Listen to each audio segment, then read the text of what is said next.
Hello students, आज हम पढ़ेंगे क्लास 7 की बुक आवर पास्ट और हेरिटेज का चैप्टर नंबर 3, जिसका नाम है some aspects of Indian society, economy and culture AD 7th century to 12th century.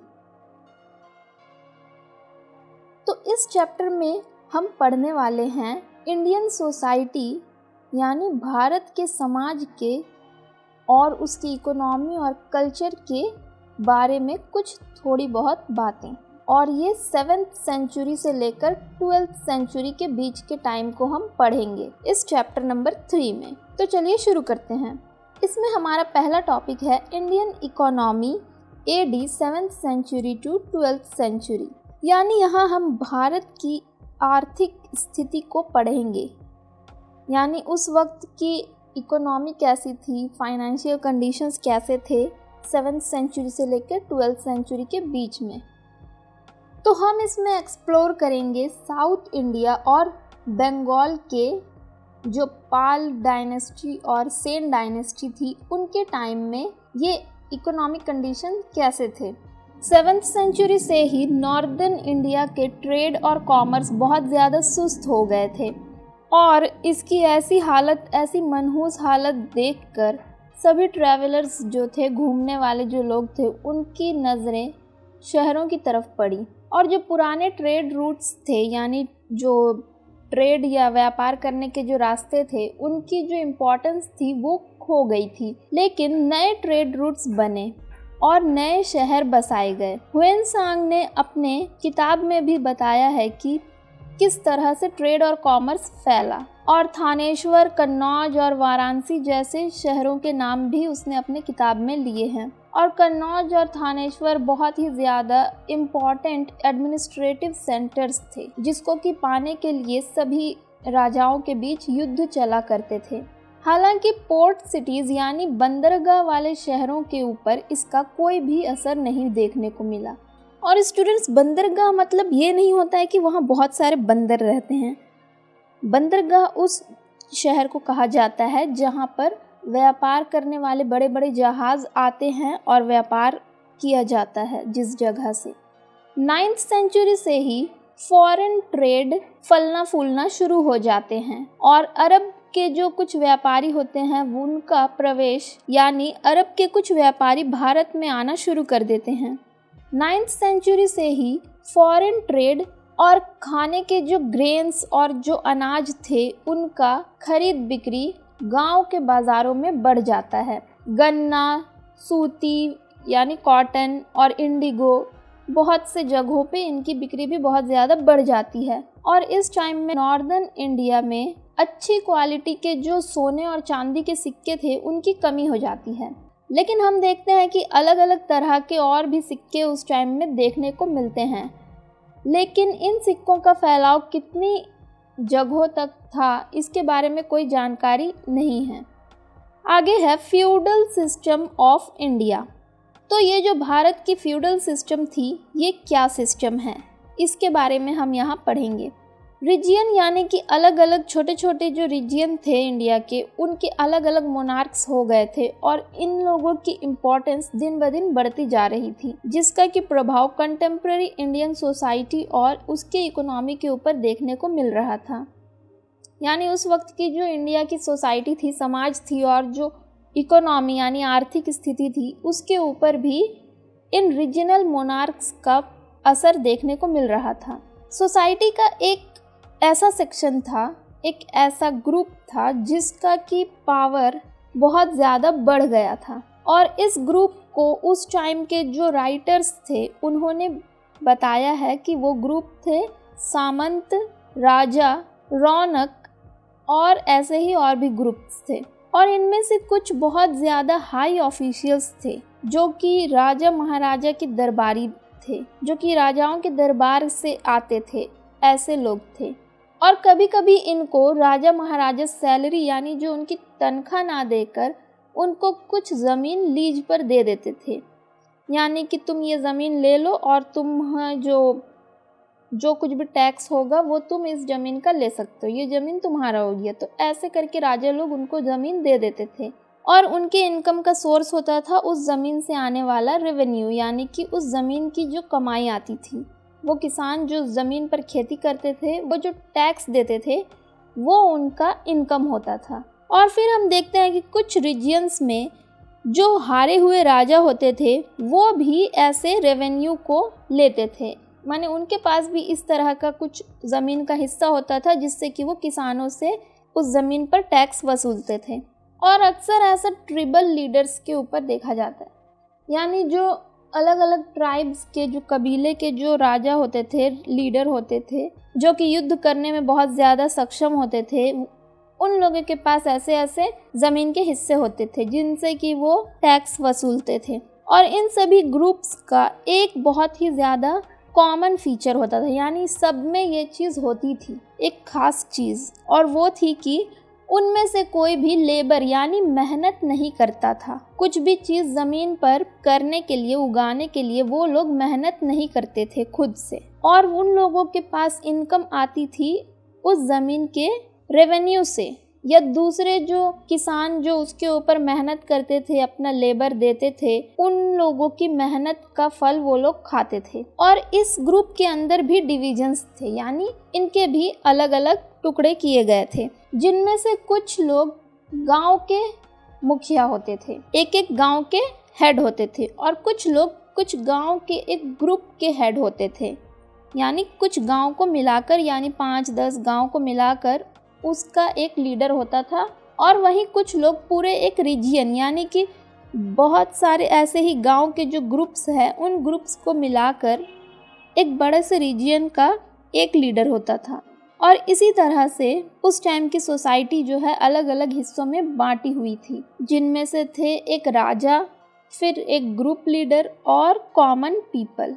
सामंत और जो महासामंत यानी फ्यूडल लॉर्ड्स जो हुआ करते थे, उनके बीच आपस में हमेशा कॉन्फ्लिक्ट यानी झगड़े हुआ करते थे। उनमें से हर कोई अपना जो प्रभाव है उसे बढ़ाना चाहता था, और कभी कभी वो लोग मिलकर राजा के खिलाफ भी युद्ध कर देते थे। और रेवेन्यूज यानी कि उस जमीन से जो आमदनी लेने के अलावा भी ये लोग उस गांव के ऊपर भी राज करते थे, जिस गांव की जमीन से ये लोग टैक्स वसूलते थे, और उस गांव के फैसले भी करा करते थे ये लोग। और अक्सर ये देखा जाता था कि उन लोग राजा की अथॉरिटी को मानने से मना कर देते थे, मतलब वो लोग सोचते थे कि हम ही लोग राजा हैं, जिसका रिजल्ट ये होता था कि जो राजा होता था यानी जो सोवरेन होता था, जिसने कि उनको जमीन दी थी, वो कमजोर हो जाता है इन फ्यूडल लॉर्ड्स की वजह से, क्योंकि ये फ्यूडल लॉर्ड्स खुद ही गांव के ऊपर अपना गवर्नेंस करना शुरू कर देते हैं, खुद ही राज करना शुरू कर देते हैं और राजा को वहां से हटा देते हैं।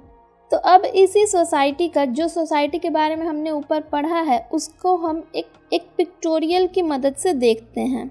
यहाँ नीचे सबसे ज़्यादा लोग हैं, ये लोग कॉमन पीपल है, किसान हैं, यानी नीचे में ज़्यादा लोग रहते हैं, इसीलिए हम इसे ट्रायंगुलर शेप में देखते हैं, क्योंकि नीचे के तबके के लोग यहाँ ज़्यादा हैं, यानी कॉमन पीपल की संख्या ज़्यादा है, और उनमें से ज़्यादातर लोग किसान हैं। उनके ऊपर आते हैं फ्यूडल या फिर मिडिल लेवल के लीडर्स। ये वही मिड लेवल के ये फ्यूडल हैं जिनको कि राजा ने, किंग ने सैलरी की जगह पर एक ज़मीन की टुकड़ी दे दी है, ताकि ये लोग अपना इनकम उसी ज़मीन से टैक्स वसूल कर ले सके। और इनके ऊपर आते हैं महासामंत या लॉर्ड्स, यानी इन फ्यूडल को एक एक गांव मिला है, और कुछ गांव को मिलाकर जो एक लीडर बनता है, यानी कि 4-5 गांव को मिलाकर उसका जो लीडर होता है उसे महासामंत कहते हैं। वो इनसे नंबर में कम होते हैं, यानी फ्यूडल या फिर मिडिल लेवल के लीडर्स से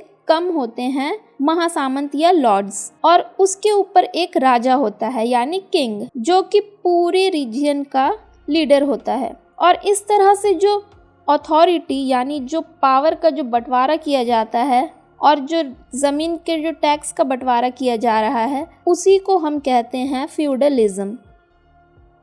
अगला है इकोनॉमी ऑफ साउथ इंडिया, यानी अभी हमने देखा नॉर्थ इंडिया की इकोनॉमी के बारे में, अब हम देखेंगे साउथ इंडिया की इकोनॉमी के बारे में।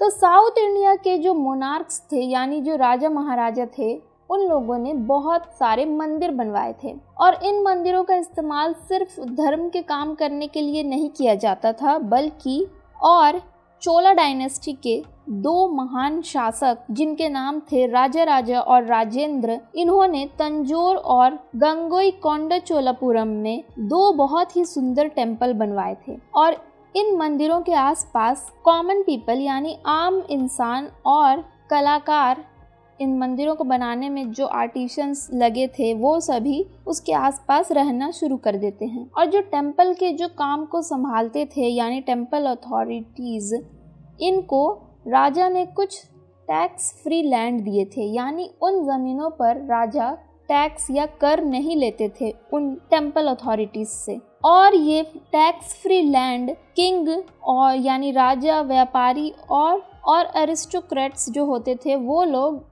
इन टेम्पल अथॉरिटीज़ को देते थे। इन ज़मीनों से जो हार्वेस्ट होता था, जो अनाज मिलते थे, जो भी प्रोडक्शन होता था, वो सब इस मंदिर से जुड़े हुए सभी लोगों को मदद करते थे उनकी खर्चों को निकालने में, और उनके जो रोज़ के जो भी ज़रूरत की चीज़ें हैं उनके लिए उनको ये हार्वेस्ट हेल्प किया करते थे। इन टैक्स फ्री लैंड से मिलने वाली अनाज इन मंदिरों से जुड़े हुए लोगों को फाइनेंशियली सपोर्ट करते थे। पंडित और जो पकाने वाले जो कुक होते थे और गायक और नाचने वाले डांसर्स, ऐसे सारे लोगों को मंदिर परिसर में रहने की जगह दी जाती थी। ब्रोंज यानी कांस्य, तो कांस्य के जो हाथ के बनाए हुए जो हैंडीक्राफ्ट हुआ करते थे वो चोला डायनेस्टी में बहुत ज़्यादा फेमस थे यानी मशहूर थे। इरिगेशन यानी सिंचाई, तमिलनाडु में सिंचाई की भी बहुत ज़्यादा तरक्की हुई, डेवलपमेंट हुई। इन लोगों ने कावेरी और उसकी जो सहायक नदियाँ थी उनसे कैनल्स को निकाला जिनसे कि खेती में सिंचाई की जाती थी, और इसी तरह से खेती बाड़ी बढ़ती है इनके टाइम में। और कुछ जगहों पर हम देखते हैं कि ये लोग साल में 2 बार फसलें लगाया करते थे, और ऐसे जगह जहाँ पर बहुत ही थोड़ी सी उम्मीद रहती थी सिंचाई की, खेती बाड़ी के सिंचाई की, उन जगहों पर झरने और टैंक्स बनवाए गए, और इनमें जो बरसात का पानी होता था उन्हें जमा कर लिया जाता था, और जब सूखा पड़ता था या जब इन्हें खेतों में पानी देना होता था तो इन्हीं पानी का इस्तेमाल किया जाता था। और इतिहासकारों ने उनके टाइम में कुछ कुएं भी देखे हैं कुछ जगहों पर। चोला के टाइम में उनका लीडर होता था एक राजा, यानी एक राजा पूरे एडमिनिस्ट्रेशन पर रूल करता था, और उसकी एक काउंसिल ऑफ मिनिस्टर्स होते थे, जैसे कि आज होते हैं मुख्यमंत्री और प्रधानमंत्री के काउंसिल ऑफ मिनिस्टर्स होते हैं, उसी तरह से उस टाइम में भी था। और राजा ने अपने एरिया को छोटे छोटे प्रोविंसेस में बांट दिया था। प्रोविंसेस या मंडलम्स कहा जाता था इनको, ताकि उनको रूल करने में आसानी हो। जैसे कि आज इंडिया छोटे छोटे स्टेट्स में बटा हुआ है, ठीक वैसे ही। और गांव बनते थे छोटे छोटे सेटलमेंट्स ऑफ पीजेंट्स से, यानी कि कुछ किसानों के सेटलमेंट्स होते थे और उनको मिलाकर गांव बनते थे, जिन्हें विलेज काउंसिल या UR कहा जाता है उसे। वो पूरे विलेज पर रूल करते थे, विलेज काउंसिल। और ऐसे ही कुछ गांव के जो ग्रुप मिलकर नाडु बनाते हैं, और ये UR यानी विलेज काउंसिल और नाडु, ये दोनों ही लोकल बॉडीज थे जो कि सेल्फ गवर्नेंस और जस्टिस और रेवेन्यू कलेक्शन को खुद ही देखते थे। यानी इन्होंने अपने खुद का एक गवर्नेंस एस्टैब्लिश कर दिया था, UR और नाडु ने लोकल गवर्नेंस। ब्राह्मण्स को भी ऐसे ज़मीन दिए जाते थे जिनमें कि उनको रेवेन्यू कलेक्शन का जो मौका मिलता था, और इसी तरह से बहुत से नए गांव बसे कावेरी नदी के किनारे, और ये गांव थे ब्राह्मण्स के। और उन गांव को गवर्न करने के लिए, रूल करने के लिए कुछ बड़े लोगों का एक ग्रुप बनाया जाता है जिसको कि विलेज काउंसिल कहते हैं। और इसी तरह से दूसरे काउंसिल का नाम पड़ता है नागाराम, और इस दूसरे काउंसिल नागाराम को बनाया गया था ताकि वहाँ के व्यापारियों की जो भी तकलीफ़ें हैं उनको सुना जा सके और उनके ऊपर ध्यान दिया जा सके। साउथ इंडिया में 9th सेंचुरी से लेकर 11th सेंचुरी के बीच में ट्रेड और कॉमर्स की जगह पर बहुत ही ज़्यादा सिग्निफिकेंट डेवलपमेंट देखने को मिलती है। और अलग अलग इंस्क्रिप्शंस से हमें ये पता चला कि चेत्ती या ट्रेडर्स को चेत्ती भी कहा जाता था उस वक्त, वो लोग ट्रैवल करते थे अपने सामानों को लेकर। और हमें कुछ और भी ट्रेड गिल्ड्स या कोऑपरेटिव सोसाइटीज़ के बारे में पता चला है इन इंस्क्रिप्शंस को पढ़ने के बाद। और इन गिल्ड्स ने अपनी ज़मीन जो है वो मंदिरों को दे दी थी। और ये सब डिस्क्रिप्शन हमें कॉपर प्लेट्स में इंस्क्रिप्शंस के रूप में देखने को मिलती है, जिससे कि हमें उस वक्त की हिस्ट्री के बारे में पता चला। और क्योंकि साउथ ईस्ट एशिया के रीजन में चोला का जो डोमिनेशन है वो बढ़ता जा रहा था, भारत के जितने भी व्यापारी थे उनका प्रभाव उन कंट्रीज पर धीरे धीरे खत्म होता जा रहा था।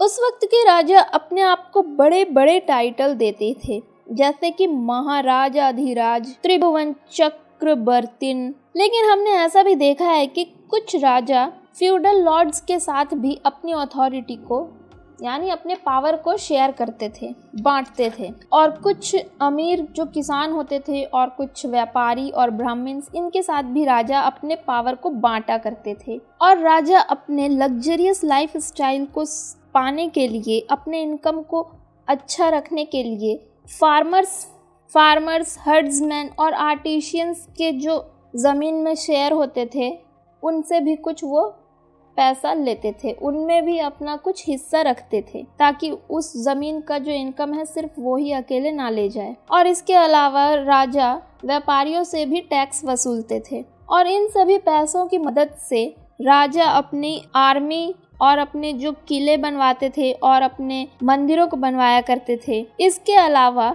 युद्ध के टाइम में, वॉर के टाइम में यानी युद्ध के टाइम में जो भी सोल्जर्स या राजा जीत जाते थे युद्ध में, वो हारी हुई जो रीजन होती थी उसके लिए बहुत ही ज़्यादा हिंसात्मक आचरण रखते थे और उस जगह को लूट लेते थे। और जो हारी हुई रीजन होती थी उस रीजन के राजा की जो भी फैमिली होती थी, जो भी इम्पॉर्टेंट फैमिलीज़ होती थी, उन्हें कुछ रिस्पॉन्सिबिलिटीज़ दे दी जाती थी टैक्स कलेक्शन की। और अपने लाइवलीहुड के लिए वो लोग कुछ टैक्स अपने पास रख कर बाकी के जो टैक्स होते थे, जो टैक्स में उन्हें पैसे मिलते थे, वो जीते हुए राजा को दे देते थे, ताकि वो अपने खजाने में रख सके उसे। कभी कभी हारे हुए राजा को जीते हुए राजा की जो है बातें माननी पड़ती थी और जो भी ज़मीन का हिस्सा उसके पास होता था वो उसे जीते हुए राजा को दे देना पड़ता था। और कभी कभी ब्राह्मण्स को ज़मीन डोनेट यानी डोनेशन में दे दी जाती थी, और ताकि वो लोग उस ज़मीन पर खेती बाड़ी करके ज़्यादा से ज़्यादा फसलें उगा सके। और वो लोग बंजर ज़मीन को साफ़ करते थे और ऐसे जंगलों को साफ़ करते थे। और कुछ ज़मीन ब्राह्मण्स को दे दी जाती थी जिनमें कि उनसे टैक्स भी नहीं लिया जाता था। और जो ऐसे टैक्स फ्री लैंड्स जो ब्राह्मण्स को डोनेशन में दी जाती थी उसे ब्रह्मदेया सिस्टम कहा जाता था। ब्राह्मण्स को टैक्स फ्री लैंड डोनेशन में जो देने की सिस्टम थी उसे ब्रह्मदेया सिस्टम कहा जाता था। नेक्स्ट है economy and resources of Bengal during Pala Sena age. अब हम पढ़ेंगे पाल और सेन एज में, यानी जब पाल वंश और सेन वंश का शासन बंगाल में चल रहा था उस वक्त बंगाल की इकोनॉमिक कंडीशन कैसी थी और उस वक्त बंगाल में क्या क्या रिसोर्सेज थे। तो पाल और सेन एज के टाइम में बंगाल की इकोनॉमी पूरी तरह से एग्रीकल्चर, इंडस्ट्री और ट्रेड के ऊपर डिपेंडेंट थी। एग्रीकल्चर यानी खेती बाड़ी, इंडस्ट्री यानी उस वक्त कुछ कारखाने भी खुल रहे, कपड़ों की मिलें वगैरह, और ट्रेड यानी कि जो नदियों के रास्ते से जो कुछ सामान जैसे कि बंगाल में ज़्यादा मिलती है तो वो बंगाल के लोग दूसरी कंट्रीज़ को देते थे, और दूसरी कंट्रीज़ में जो चीज़ें ज़्यादा बनती थी वो वहाँ से बंगाल में आती थी, तो वो होती है ट्रेड। इसके अलावा जब आगे चलकर ये ट्रेड और कॉमर्स धीरे धीरे कम होने लग गए, अरेबियन सी के किनारे से जो अरब के लोग वेस्टर्न इंडिया में आने लगे तो उसकी वजह से बंगाल के ट्रेडर्स धीरे धीरे उनकी हालत ख़राब हो गई, और बंगाल के ट्रेडर्स की जो बाहर चीज़ें जाती थी वो धीरे धीरे कम हो गई और बिल्कुल ही ख़त्म हो गई। इसका पतन हो गया, बंगाल ट्रेड और कॉमर्स का पतन हो गया और इसीलिए बंगाल की इकोनॉमी बहुत ही ज़्यादा एग्रीकल्चर के ऊपर डिपेंडेंट हो गई। मतलब बंगाल में पूरा इकोनॉमी अब एग्रीकल्चर के ऊपर ही आ गया था। यहाँ इंडस्ट्री और ट्रेड अब धीरे धीरे ख़त्म ही हो गया था। पाल और सेन के जो टाइम में जो सोने और चांदी के सिक्के चल रहे थे वो भी धीरे धीरे लुप्त हो गए, यानी ख़त्म हो गए। और कावेरी नदी एक बहुत ही ज़्यादा मेन मीडियम बन गई एक्सचेंज की, यानी कावेरी नदी से ही सारा ट्रेड होने लगा था। लोग कावेरी नदी से ही आते, ट्रेड करते और यहाँ के जो सामान है वो कावेरी नदी से ही होकर जाया करते थे। एग्रेरियन सोसाइटी यानी कृषि समाज। कृषि समाज में ऐसे बहुत सारे उदाहरण हमें देखने को मिलते हैं जब राजा ने ज़मीन अपनी ग्रांटेड कर दी, यानी कि उनको दे दी रिलीजियस के नाम पर। और ये सब हुआ था पाल रूल के टाइम में, यानी जब पाल वंश यहाँ बंगाल में शासन कर रहे थे तब। सेन के शासन के टाइम में हमने देखा कि बहुत सारे ब्राह्मण्स को ज़मीन दान में दे दी गई थी। और ये सब हमें कहाँ से पता चलता है? उस टाइम के इंस्क्रिप्शंस से। जब भी दान में दी गई हुई ज़मीन कोई ब्राह्मण्स खरीदे या बिक्री करे तो वो किसानों को ज़रूर बताए, ये बहुत ही ज़्यादा ज़रूरी था उनके लिए। ऐसा हमें इंस्क्रिप्शन से पता चला है। और इस तरह से हमें पता चलता है कि उस टाइम के समाज में किसानों की अनदेखी नहीं की गई थी, लेकिन फिर भी जो अल्टीमेट अथॉरिटी यानी एट द एंड जो सबसे बड़ा था वो था राजा या स्टेट। राजा जो भी अनाज उनके खेतों में हुआ करते थे उसका 1/6 हिस्सा वो रेवेन्यू या टैक्स के तौर पर राजा को दे देते थे। और इसके अलावा भी राजा फल, फूल और लकड़ियाँ रेवेन्यू के तौर पर किसानों से लिया करते थे ताकि वो अपने जो लग्जरियस लाइफ स्टाइल है उसको बनाए रखें। वहीं जो ट्रेडर्स या व्यापारी होते थे वो भी राजा को टैक्स दिया करते थे। वो जो भी ट्रेड करते थे या जो भी व्यापार करते थे उसके ऊपर वो राजा को टैक्स देते थे। इन 3 तरह के टैक्सेस को छोड़कर वहाँ और भी एडिशनल टैक्सेस थे, जैसे कि लोग अपने सुरक्षा के लिए टैक्स दिया करते थे ताकि राजा उनकी सुरक्षा करे। और गांव के लोगों को टैक्स देना पड़ता था पूरे गांव के लिए, यानी पूरे गांव की देखभाल और सुरक्षा के लिए गांव के लोग राजा को टैक्स देते थे।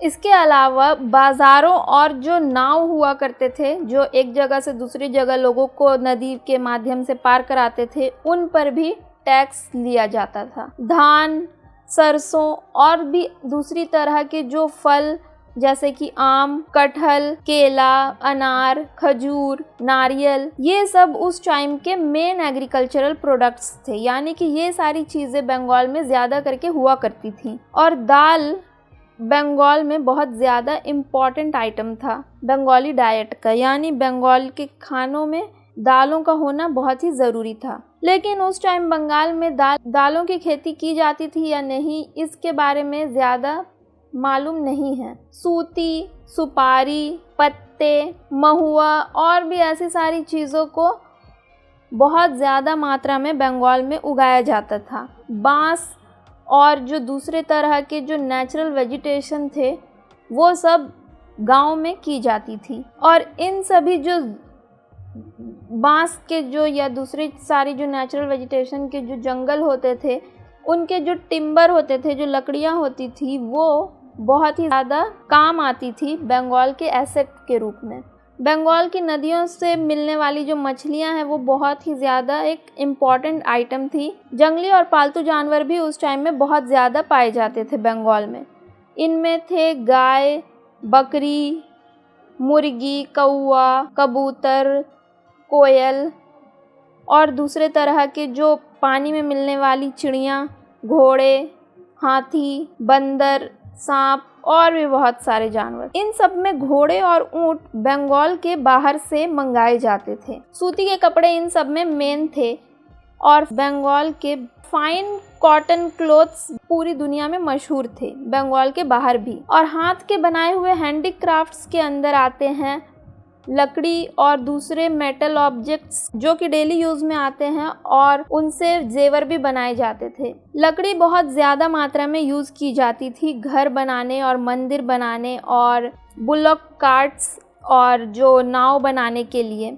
इससे हमें पता चलता है कि उस टाइम में कारपेंटर्स यानी जो लकड़ी का काम करने वाले लोगों की समाज में बहुत ज़्यादा अच्छी कंडीशन थी, उनको बहुत ही अच्छा माना जाता था। और उस टाइम के आर्टिशियंस को अलग अलग गिल्ड्स में यानी श्रेणियों में बांटा जाता था।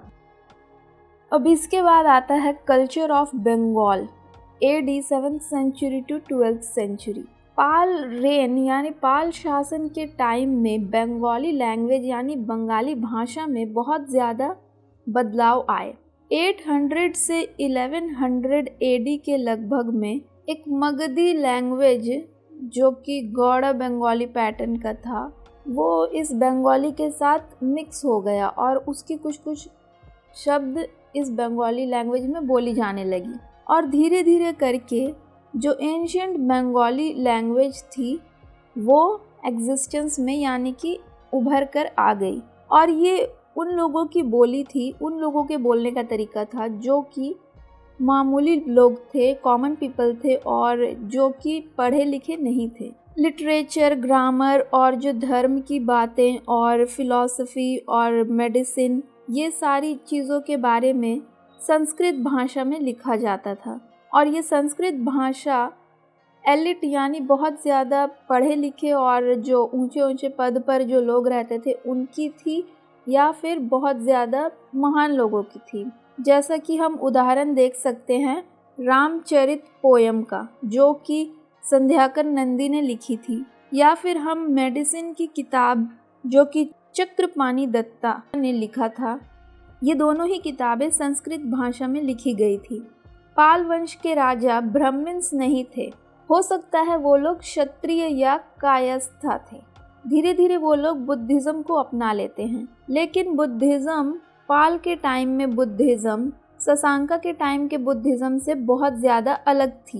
पाल के टाइम में महायाना बुद्धिज़्म दूसरे फिलोसॉफिकल थॉट्स के साथ मिल गई थी, और ये बुद्धिज़्म जो दूसरे फिलोसॉफिकल थॉट्स के साथ उस टाइम के जो दूसरे फिलोसॉफिकल थॉट्स के साथ मिल गई थी उसने वज्रयाना या तंत्रयाना, या जिसे हम तंत्रिका बुद्धिज़्म कहते हैं, इसे जन्म दिया। और इस धर्म के बारे में दूसरे लोगों को, कॉमन पीपल को बताने वाले लोग सिद्धचर्या कहलाए। इसके अलावा दो और बुद्धिस्ट कॉन्सेप्ट्स आए जिनके नाम थे सहजयाना और कालचक्रयाना। सहजयाना को सहजिया भी कहते हैं।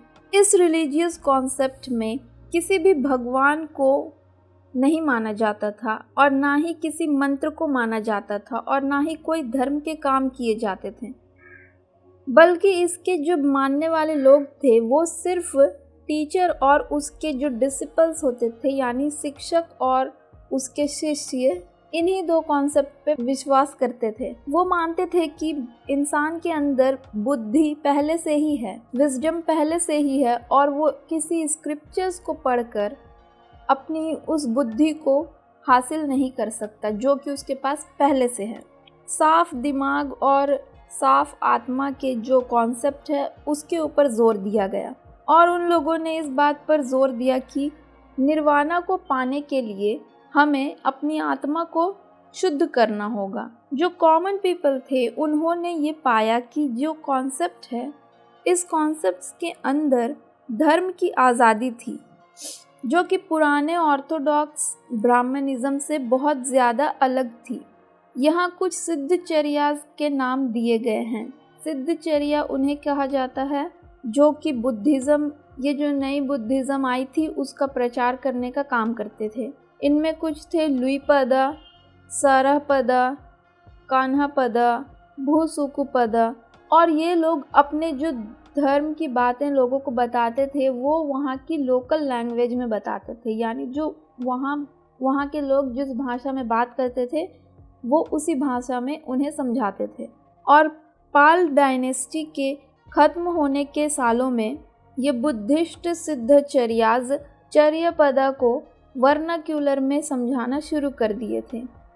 वर्नाक्यूलर यानी मातृभाषा।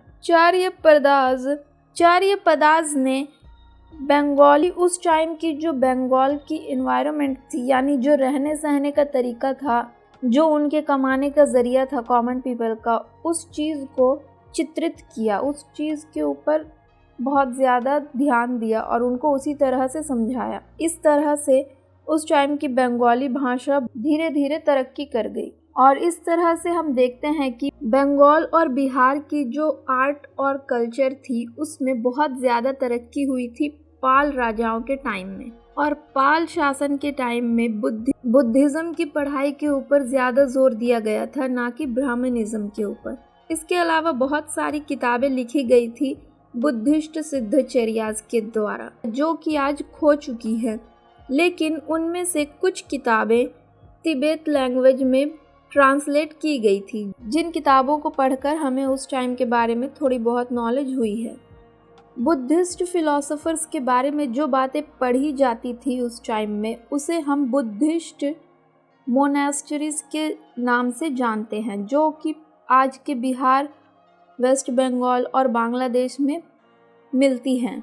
नालंदा की मोनास्टरीज, उदंतपुरी जो कि नालंदा के पास है, विक्रमशील ये भागलपुर के पास है, सोमपुरी ये राजशाही डिस्ट्रिक्ट के पास है, जगदल ये नॉर्थ बंगाल में है, विक्रमपुरी ये डेक्का डिस्ट्रिक्ट में है। और ये सारे कुछ खास मोनास्टरीज थे और इन्हीं मोनास्टरीज में बच्चे आकर बुद्धिज़्म के बारे में सीखते थे। और ज़्यादातर यहाँ के जो मोनास्टरीज में जो आचार्य या स्टूडेंट्स होते थे वो बंगाली होते थे। इनमें कुछ आचार्य के नाम हैं जो कि 8th से 9th सेंचुरी के बीच थे। शंतरक्षित, शांतिदेवा, कामबलपदा, शबरीपदा। और 10th सेंचुरी से लेकर 12th सेंचुरी के बीच दीपांकर सृजनन या आतिश गोरक्षनाथ और कान्हापद।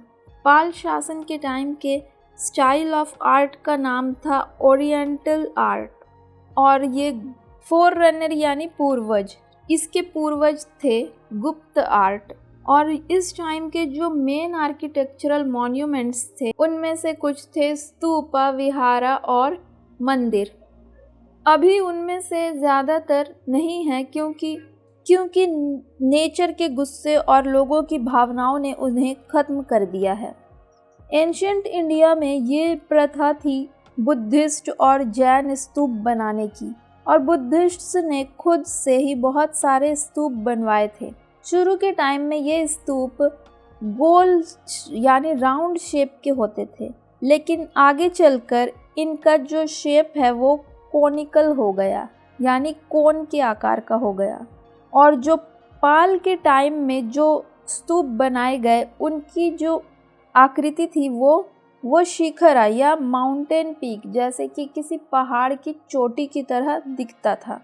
आज जो बुद्धिस्ट स्तूपास जो हम देख सकते हैं डेक्का डिस्ट्रिक्ट के विलेज अशरफपुर में और राजशाही डिस्ट्रिक्ट के पहाड़पुर और चित्तागोंग और वेस्ट बंगाल के भरतपुर गांव में, इन सभी जगहों पर आज भी हम बुद्धिस्ट स्तूप को देख सकते हैं। लेकिन बंगाल के स्तूपों में कोई भी ओरिजिनलिटी अब नहीं दिखती है उन डिज़ाइंस में।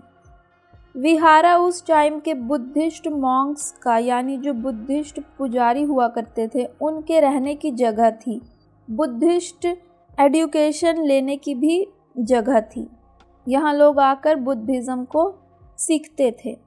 पाल शासन के टाइम में पहाड़पुर का सोमपुरी विहारा एक बहुत ही ज़्यादा खास विहारा था। सोमपुरी विहारा के जो मंदिर होते थे वो बहुत ही खास थे और ये मंदिर स्क्वायर शेप के होते थे और इन मंदिरों के नीचे अंडरग्राउंड चैम्बर्स होते थे जिन्हें कि गर्भगृह कहा जाता था। एक रास्ता होता था जिससे कि लोग मंदिर के अंदर जाते थे। वहाँ आसपास में मिलने वाली मिट्टी से इन मंदिरों की ईंट बनाई जाती थी। और पाल शासन के टाइम का जो सबसे अच्छा आर्ट का एग्जाम्पल है वो है उस टाइम के स्कल्पचर्स। स्कल्पचर यानी मूर्ति, पहाड़पुर के आर्कियोलॉजिकल साइट्स यानी कि ऐसी जगह जहाँ पर पुरानी मूर्तियाँ मिलती हैं, वहाँ हम इसके कुछ नमूने देख सकते हैं। वहाँ की जो मेन टेम्पल है, मेन मंदिर है, वहाँ हम उस टाइम के लोकल स्टाइल के सबूत देख सकते हैं।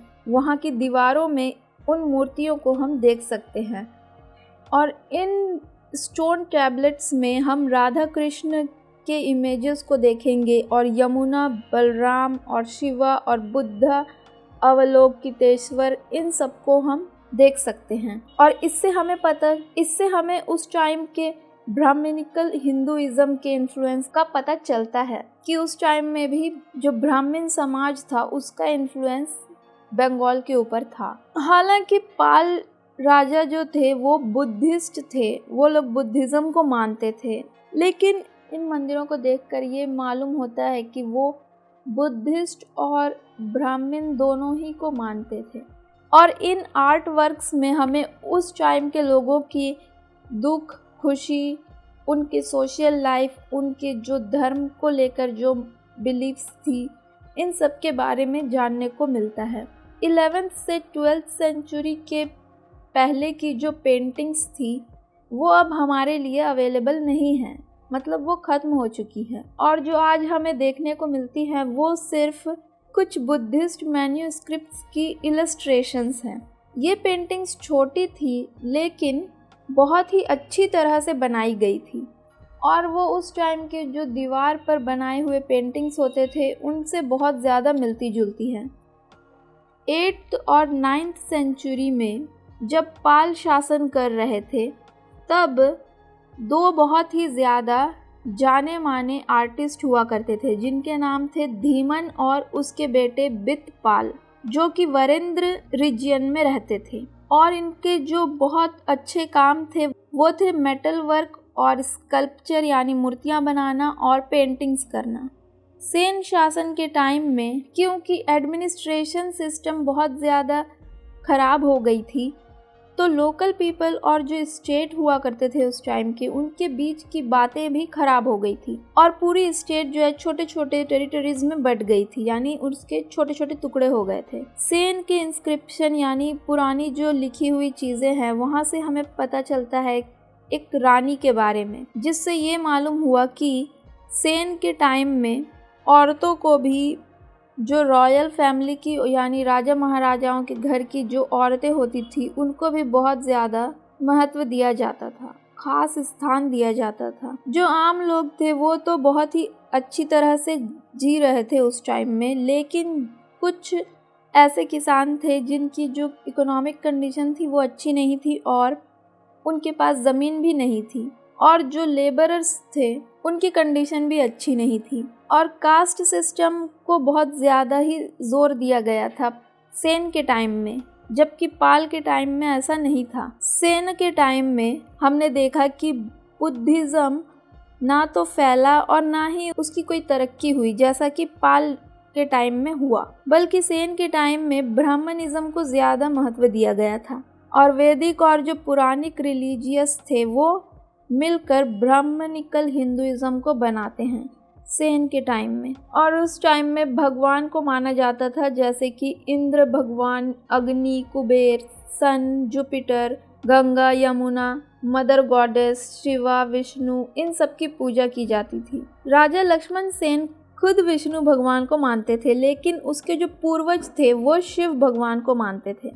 पाल के बाद सेन के शासन के टाइम में भी बुद्धिज़्म था, लेकिन उसे उतना ज़्यादा कोई फ़ायदा नहीं पहुंच पाया और ब्राह्मण्स जो थे वही समाज के हेड हुआ करते थे और उन्हीं को सारा फ़ायदा मिलता था। हालांकि ब्राह्मणिकल कास्ट के अंदर भी बहुत ज़्यादा सब डिविजन्स हो रखे थे, यानी उनके अंदर भी कुछ टुकड़े थे जिनमें कि जो नॉन ब्राह्मण्स थे उनको मिक्स्ड या फिर शूद्रास कहा जाता था। ब्राह्मण्स के पास ये एक बेनिफिट था कि ब्राह्मण्स जो थे वो नॉन ब्राह्मण्स के ड्यूटी को कर सकते थे, यानी जो नॉन ब्राह्मण्स के काम होते थे वो ब्राह्मण्स भी कर सकते थे, लेकिन नॉन ब्राह्मण्स के काम को नहीं कर सकते थे।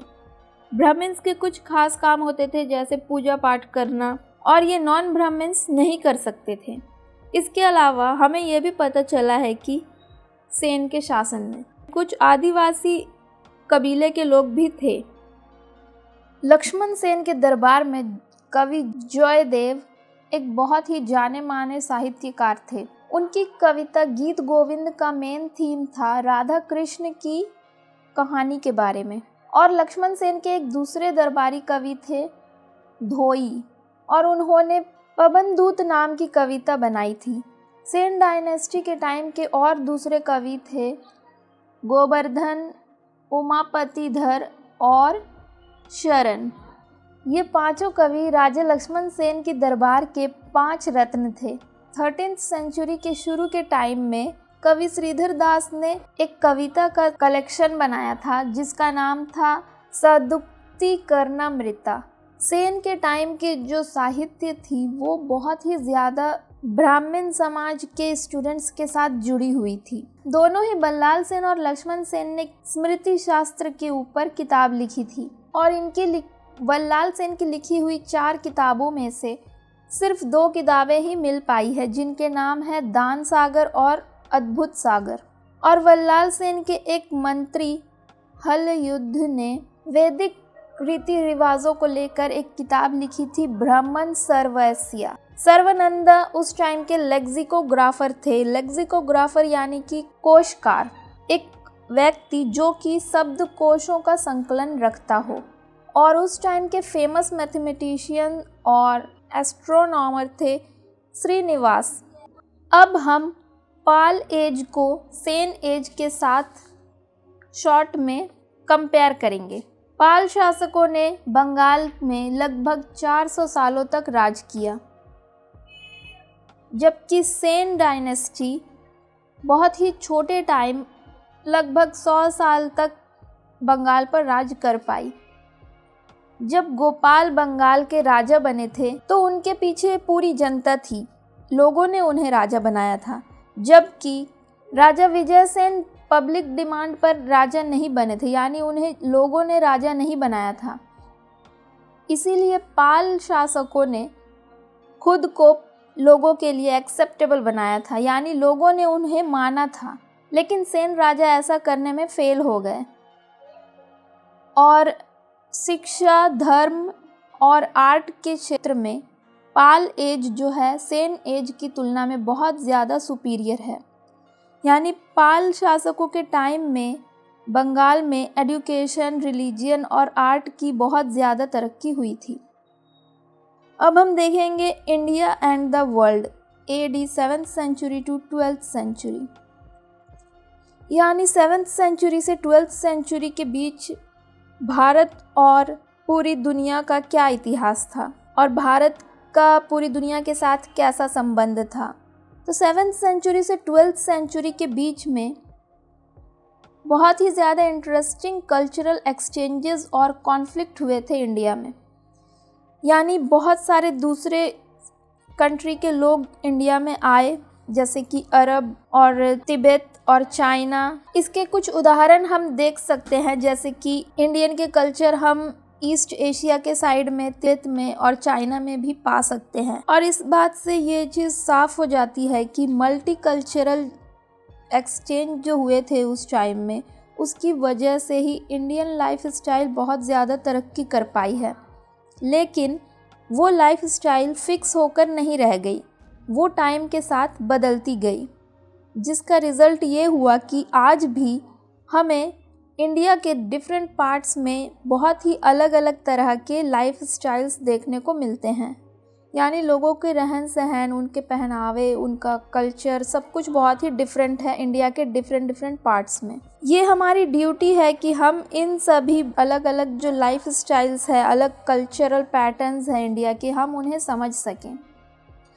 इंडिया में जब इस्लामिक कल्चर आया तो इसकी वजह से 2 संस्कृति का मिलन हुआ इंडिया में, जिसका रिज़ल्ट ये हुआ कि इंडिया की सोसाइटी, कल्चर और पॉलिटी में बहुत ज़्यादा प्रभाव पड़ा और धीरे धीरे यहाँ की भाषा, पहनावा, खान पान, यहाँ की म्यूज़िक, आर्ट, एडमिनिस्ट्रेटिव आइडियाज़, इन सभी चीज़ों में बहुत ज़्यादा चेंजेस आए। और ये चेंजेस बहुत ही ग्रेजुअल थे, यानी स्लो थे, धीरे धीरे आए ये सब। और आपस में लोगों की सहमति बनी, लोगों ने एक दूसरे को समझा, एक दूसरे की कल्चर को समझा, और दोनों ही कल्चर्स ने एक दूसरे को प्रभावित किया। और इस टाइम में युद्ध भी हुए, लेकिन धीरे धीरे कुछ टाइम के बाद ये दोनों धर्म मिलजुल कर इंडिया में रहने लगे, इस्लाम और हिंदू धर्म। इस टाइम पीरियड में इंडिया की जो आर्ट, लैंग्वेज, लिटरेचर थी वो साउथ ईस्ट एशिया की तरफ भी फैली। और इस जो कल्चरल इंटरेक्शन हुई, इसकी वजह से, ये कल्चरल इंटरेक्शन इसी वजह से हो पाया क्योंकि वहाँ के अरब कंट्रीज़ के जो रिलीजियस प्रीचर्स थे वो इंडिया में आए अपने धर्म को प्रचार करने के लिए और व्यापार करने के लिए। और उस टाइम में इंडियन ओशियन एक बहुत ही बड़ा सेंटर पॉइंट था कॉमर्स का और रिलीजियस प्रीचर्स के इंडिया में आने का भी। रामायण के ऊपर डांस और म्यूज़िकल जो रेसिटल्स होते थे, फंक्शंस होते थे, वो सब बहुत ज़्यादा उस टाइम में पॉपुलर थे। इंडोनेशिया के बोरबोदर के बुद्धिस्ट मॉनेस्ट्री बहुत ज़्यादा फेमस थे और इंडोनेशिया का ये बोरबोदर शायद 8th सेंचुरी में दुनिया का सबसे बड़ा बुद्धिस्ट सेंटर भी बन चुका था। 12th सेंचुरी की शुरुआत के टाइम में कंबोडिया के अंकोर वाट में सबसे फेमस विष्णु टेम्पल बनाया गया था और आगे चलकर बुद्धिस्ट भी यहाँ प्रे करना शुरू कर दिए थे। इन मंदिरों की दीवार पर रामायण के जो लेजेंड्स थे, यानी राम, सीता, हनुमान और भी दूसरे सारे लेजेंड्स, उनकी नक्काशी की गई है। लेकिन इंडिया और साउथ ईस्ट एशियन कंट्रीज़ के बीच का जो संबंध था वो असल में एक तरफा नहीं था। इंडिया ने पान और दूसरे एग्रीकल्चरल चीज़ें जो वो उगाते थे वो अपनी आसपास की कंट्रीज़ से उगाना सीखा था और भारत का प्रभाव इन कंट्रीज़ की आर्ट, रिलीजियन, उनके स्क्रिप्ट, उन कंट्रीज़ की भाषाओं पर बहुत ज़्यादा असर देखने को मिलता है इंडियन कल्चर का।